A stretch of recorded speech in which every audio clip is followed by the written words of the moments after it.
interessante sempre que exista aí uma abordagem sobre o que prevê aí o artigo 225 da Constituição Federal, o artigo 206 da Constituição do Estado do Acre, o artigo 163 da Lei Orgânica do município de Rio Branco, logicamente aí preservadas as peculiaridades e a competência de cada um, como se vê aí na implantação das políticas, a política nacional do meio ambiente pela Lei 6.938 de 81, a política estadual,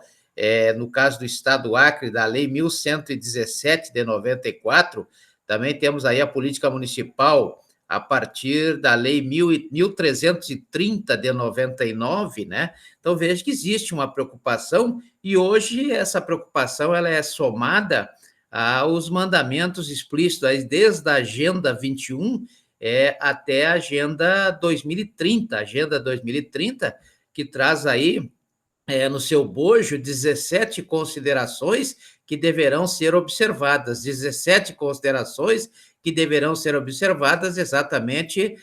visando também a política nacional sobre a mudança do clima, como prevê, por exemplo, a lei que instituiu esta política, que é a Lei 12.187 de 2009, a Lei 12.187 de 2009, ela implantou aí uma política nacional sobre a mudança do clima. Logicamente, regulamentada aí essa lei pelo decreto 7.390, né, 7.390 lá de 2010, depois esse decreto foi substituído também pelo decreto 9.578 de 2018, e trouxe aí, então, a nova roupagem aí para essa regulamentação, a Lei 12.178 de 2009, que é a lei que instituiu a política nacional sobre mudança do clima. Depois tivemos outros aí, como importância maior, talvez, o decreto 10.145 de 2019, né, um decreto que dispõe sobre o Comitê Interministerial sobre Mudanças do Clima. Então, existe um comitê interministerial entre os ministros sobre a mudança do clima, como prevê o decreto 10.145. Decreto 10.145 é o decreto que prevê exatamente essa atuação interministerialmente sobre a mudança de clima. O que significa, na verdade, a mudança de clima? Na verdade, essa mudança de clima se refere a alternações do clima ou alterações no clima que acontecem em todo o planeta. Então, vejo que o âmbito considerado é realmente todo o planeta, e aí, logicamente, se incluem a temperatura, a intensidade das chuvas, os eventos climáticos extremos, né, como está acontecendo aí, frios muito frio em alguns lugares, muito calor em outros lugares onde não se costumava verificar esse tipo de temperatura, como furacões, ondas de calor, neve, etc, etc. Então, isso, na verdade, é uma mudança climática, né? Essa mudança climática, na verdade, ela vem para modificar o clima. E como será o planejamento das sociedades futuras, então, devido às mudanças do clima das quais observamos no presente momento? Logicamente, existem alguns exemplos de medidas de adaptação, como, por exemplo, a preparação de avaliações de risco, né? A consequente melhoria nas práticas de agricultura em regiões de maior incidência, por exemplo, de seca ou até de chuva, né? De seca ou de chuva, construção de barreiras, né, para proteção contra o aumento do nível do mar, por exemplo, como aconteceu no Rio de Janeiro a semana passada, desenvolvimento de sistemas de alertas preventivos, outros, por exemplo, como melhoria na cobertura de seguros, etc. Então, essa lei 12.187 de 2009, ela mais ou menos permeia esta situação, né? Permeia a situação, e quando nos coloca as diretrizes dessa política nacional sobre mudança de clima como prevê a própria Lei 12.187 de 2009, lá no artigo 5º, ela traz, por exemplo,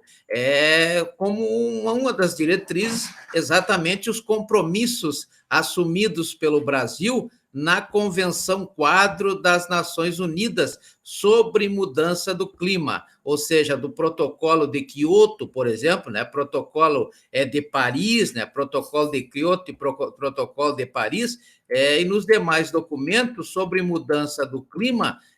dos quais vier a ser signatário. Então, o artigo 5º, inciso 1º, da lei que traz a política nacional sobre mudanças de clima, que é a lei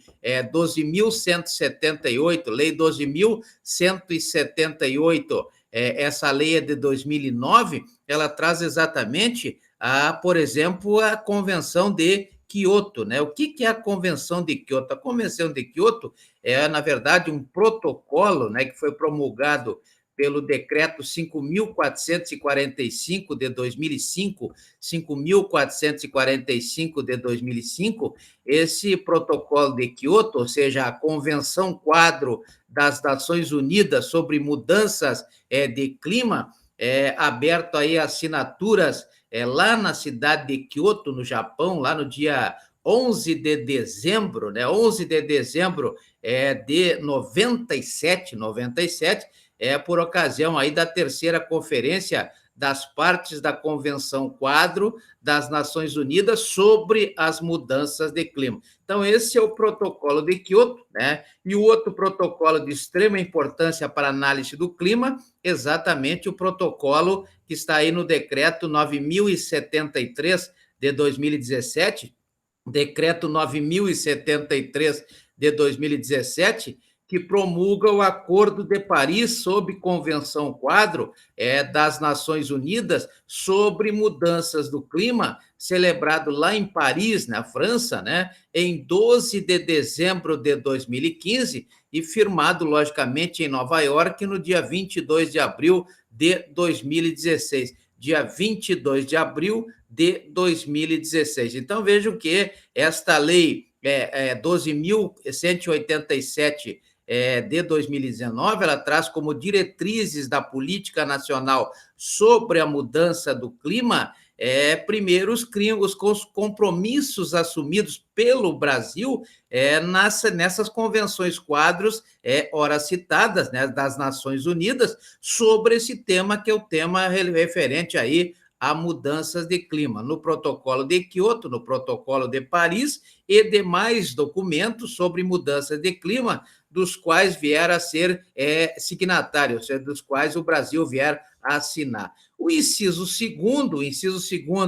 do artigo 5º, né, o inciso segundo do artigo 5º da Lei 12.187 de 2019, já traz aí, logicamente, uma nova configuração a esse entendimento sobre esse artigo 5º, né, sobre esse artigo 5º, quando prevê que as ações de mitigação na mudança do clima, o que ora está acontecendo bastante, em consonância com o desenvolvimento sustentável, de novo a palavra sustentável, importante essa palavra sustentável, porque é mais ou menos utilizar hoje, mas preservar para as futuras gerações, como prevê lá o finalzinho do artigo 225 da Constituição Federal. Então, vejo que deve ser em consonância aí com o desenvolvimento sustentável, que sejam, logicamente, dentro das possibilidades,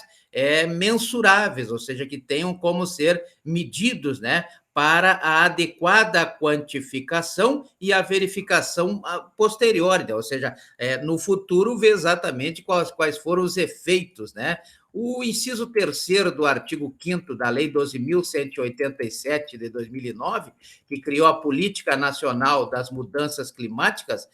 traz aí as medidas necessárias à adaptação para reduzir os efeitos adversos das mudanças de clima e também de reduzir aí a vulnerabilidade dos sistemas ambientais, também sociais e também econômicos, né? Então, vejo que para diminuir a possibilidade da vulnerabilidade que possa aparecer em função aí dos sistemas ambientais, dos sistemas